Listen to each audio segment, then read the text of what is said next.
Ahoy folks, and welcome back to Broadside Gaming with me, Zug. So one of our delightful viewers has asked for an updated version of the Recon Lasgun build. And I'm happy to do that for you. I will warn you though, they have nerfed the absolute hell out of the Recon Lasgun.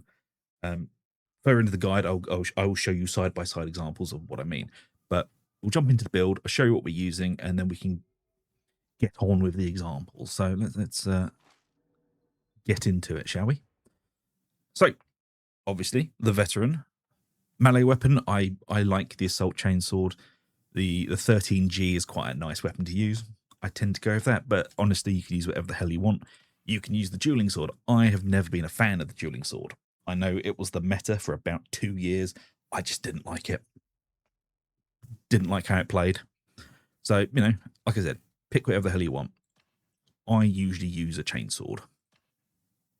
Shred and Rampage work on it very well. Unarmored and Flak, because you're going to be using this mostly to clear hordes, so Unarmored and Flak is going to work quite well. Shred and Rampage are quite nicely paired, but you can also go for Shred and Wrath if you want to. Dump stat, mobility. Everything else is quite important to it. Mobility is your go-to dump stat for it.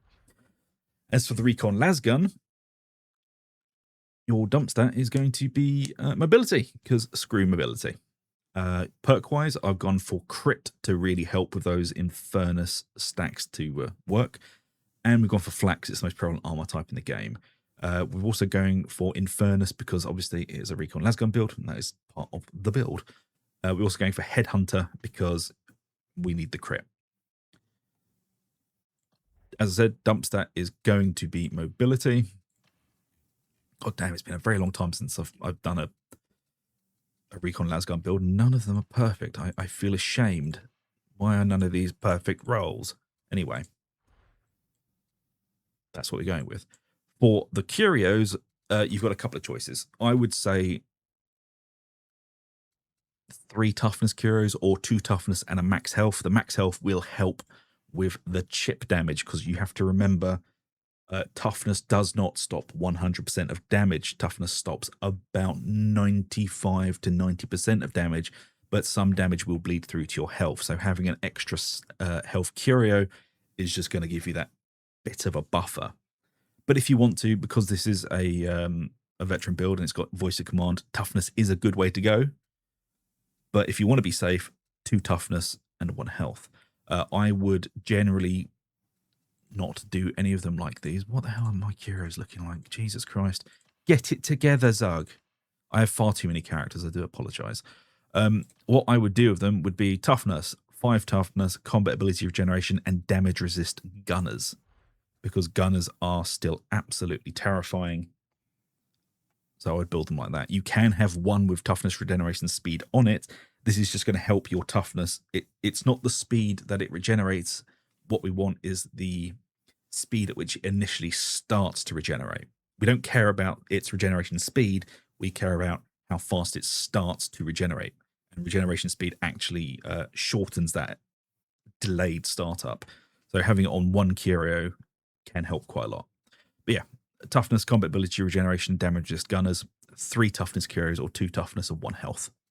Generally a pretty safe way to go with it. Talent-wise, I'd generally go for exhilarating takedown. Go and get confirmed kill as well. Because basically we want as much toughness regeneration and making ourselves as tanky as we can.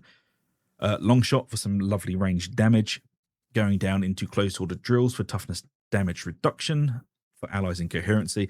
And please, for the love of God, I know a lot of new players have come in because of the class drop, but coherency still is a thing in this game. Please, please, please stay in coherency. At least a little bit. For God's sake, it helps so much. Crack grenade, because we can't deal with armor anymore, just our Recon Lasguns. And also, I always pick the crack grenade. Going to toughness boost, then we're grabbing superiority complex for base damage against elites into Iron Will, which is incredibly powerful. 50% reduced toughness damage if above 75% toughness, which we should be able to maintain with not only our tree, but also our ability, which is voice of command. Field improvisation, this is a very good talent to take, especially if you're playing in high havoc, because it not only restores grenades, it also cleanses corruption as well. Going down into Catch Your Breath because you have to take it. And then we're taking Survivalist for replenishing 1% ammo for you and your allies in coherency. If you kill an elite or a special enemy, this occurs every 5 seconds. Can occur every 5 seconds, shall I say. Grenadier for 1 extra grenade and a 20% chance to throw an additional grenade. Demolition Stockpile to replenish 1 grenade every 60 seconds. I would say this is down near mandatory in all veteran builds these days. And then Grenade Tinkerer for an extra 75% damage on your crack grenade. This isn't entirely mandatory, so you can dump this out if you want to go for something else, like, I don't know, maybe Target Down. Target Down's not a bad choice. It's just one of the tertiary points you can get rid of. Then we're going for Voice of Command, my favorite veteran ability. Replenishes your toughness and staggers all enemies within 9 meters. The base cooldown is 30 seconds. And then Duty and Honor. Voice of Command now also provides you and your allies in coherency with plus 50 toughness and for 10 seconds. This can exceed your maximum toughness, which looks like this. As you can see, my toughness is 233. 233 plus 50, so that's 273. No, 83. I can't count. Leave me alone. But also it knocks everything back around you, so it's a nice safety feature. Then we've got the stamina boost because we have to, and then we're going to 10% range damage. We're picking up precision strikes for the weak spot damage into fully loaded for 25% more ammo. Grabbing stamina regeneration, and then into shock trooper. Critical hits for las weapons consume no ammo. This is basically mandatory for this build because you will be piddling away ammo like a golden hose. Then we're going down to the middle tree. We're grabbing Born Leader. Allies in coherency replenish 20% of any toughness that you replenish, plus 50% coherency radius. Coherency. Tactical Awareness for 100% cooldown regeneration for 3 seconds on special enemy kill into toughness boost, because why wouldn't we? It's 25% extra toughness, especially when we're taking percentage-based toughness increases. This is going to increase it exponentially. There is a small amount of diminishing returns, but whatever. Rending Strikes gives us 10% rending to all weapons. Rending is basically armor penetration, and it equals out to about an extra 10% damage. Roundabout. I mean, it's like 9.998. Something like that. Basically, it's 10% extra damage. But don't be confused between rending and brittleness. Rending is applied to you. Brittleness, you apply to an enemy. So brittleness is a debuff. Rending is a buff. Then we're taking Bring It Down for 20% damage against Ogrins and monstrosities. And then we're taking Focused Target. Gain Focused Target every 1.5 seconds, stacking 4 times. Tagging an enemy applies the Focused Target stacks to them, causing them to take a 5% additional damage for each attack, for each stack, and resets your Focused Target stacks to 1. And then Target dies replenish 5% toughness and stamina, puts it out to 6. And then if any enemy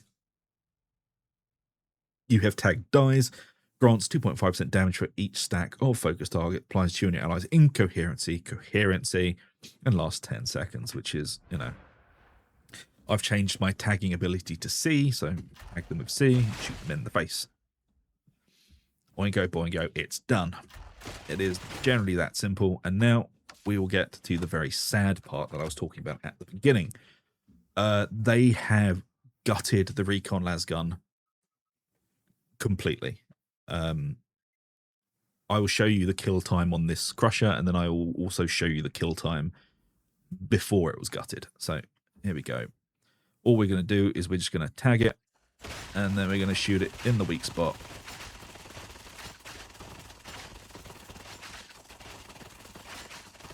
And we will cry. There you go. And then I will show you the old time to kill.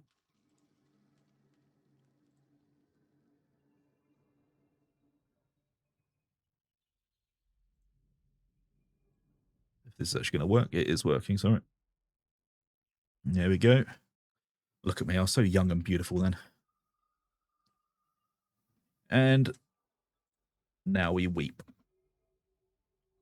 We switch back over to present day, and we cry into our beards because that's gone from, I think that was a 2.8 seconds to I could go and make a coffee in how long it takes me to take down a crusher now. So do be warned. It's still a fun weapon to use.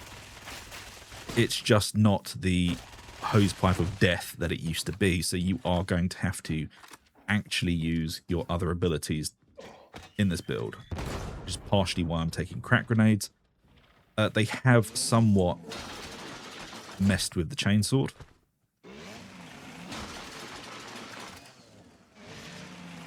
As you can see, it is still critting because of the yellow numbers, but I mean, it's not nearly as good as it used to be. So do be warned. I'm putting this out. I'm not slapping the meta label onto this because, you know, it can't be called meta. I do apologize. But there you go, folks. That is the updated version of the Recon Lasgun build. You can try out the different marks of the Lasgun, but it won't help too much because we usually go for the Mark 12 because of the speed of the shots. And it's the speed of the shots that gave us the crits, that gave us the Infernus stacks. But as you change, the shots get slower and slower, and it kind of just detracts from what the build actually was, which was applying these Infernus stacks so quickly that we were overwhelming the targets and they were just melting. Not anymore, unfortunately. But there you go. I hope you enjoyed it, and if you did, please do like and subscribe, ring the bell for notifications. It really does help us out, and I shall see you all for the next one. So until then, take it easy, and I'll see you later.